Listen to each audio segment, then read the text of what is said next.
बिस्मिल्लाहिर्रहमानिर्रहीम। नाज़रीन कराम, ये व्लॉग ना रियासत के खिलाफ है ना मलिक रियाज के खिलाफ है, बल्कि उन तमाम लोगों की उमंगों का तर्जुमान है जिन्होंने अपने ख्वाबों के महल बहरिया टाउन की सूरत में तामीर किए। जी हाँ नाज़रीन कराम, जब एक शख्स अकेला पूरे मुल्क का नक्शा बदलने का ख्वाब देखे, जब एक प्रॉपर्टी डीलर रियासती ऐवानों से ताकतवर हो जाए, जब उसके इश्तिहारात में सजे ख्वाब आम आदमी के जहन में जन्नत का नक्शा बना दें, तो समझ लीजिए या तो वो शख्स जादूगर है या हम सब खामोश तमाशाई। वही शख्स आज कह रहा है, यानी मलिक रियाज ये कह रहा है, हम सब कुछ बंद करने पर मजबूर हैं। जी हाँ नाज़रीन इकराम, मलिक रियाज ने हालिया बयान में कहा बहरिया टाउन की तमाम सरगर्मियां बंद करने का फैसला कर सकते हैं। क्यों?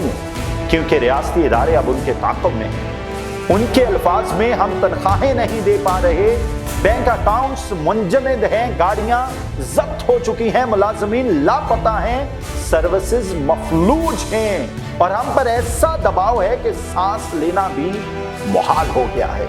मलिक रियाज ने दावा किया है कि बहरिया टाउन में काम करने वाले 50,000 से ज़ायद मुलाजमीन मुतासिर हो चुके हैं। कराची, लाहौर और इस्लामाबाद में जारी सैकड़ों अरब रुपए के मंसूबे रुक चुके हैं और लाखों पाकिस्तानियों की खरबों रुपए की सरमायाकारी दांव पर लग चुकी है। इसके साथ ही एक संगीन पेशरफ्त भी हो चुकी है।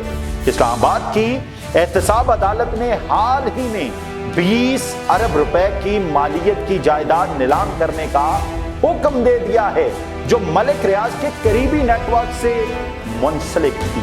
FIA ने मलिक रियाज के मुताद्दिद करीबी साथियों को हिरासत में लिया है, जिन पर मनी लॉन्ड्रिंग, गैर कानूनी जमीनों की अलॉटमेंट और जाली ट्रांसफर लेटर्स जैसे इल्जामात हैं।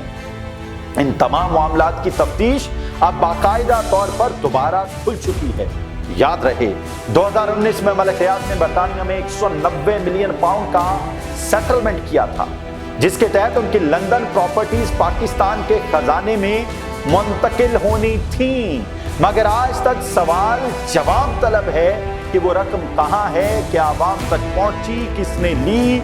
ये सब एक शख्स की कहानी नहीं, बल्कि हमारी इज्तिमाई बेहिसी, मुनाफकत और मुफाद परस्ती का अलमिया है।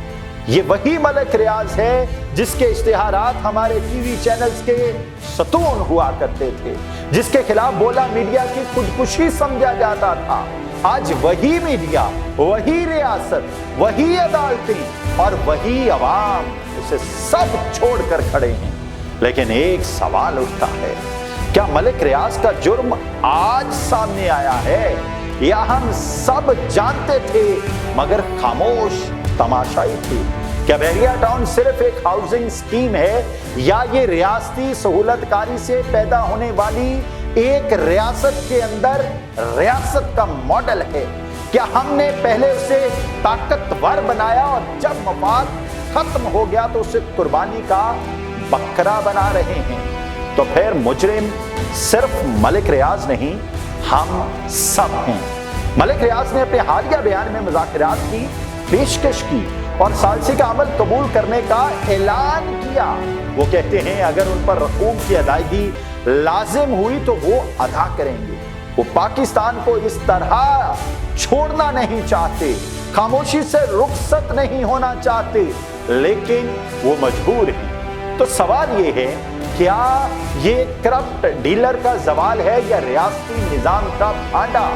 क्या हम ख्वाब देखने वालों को सजा दे रहे हैं या ख्वाब बेचने वालों को?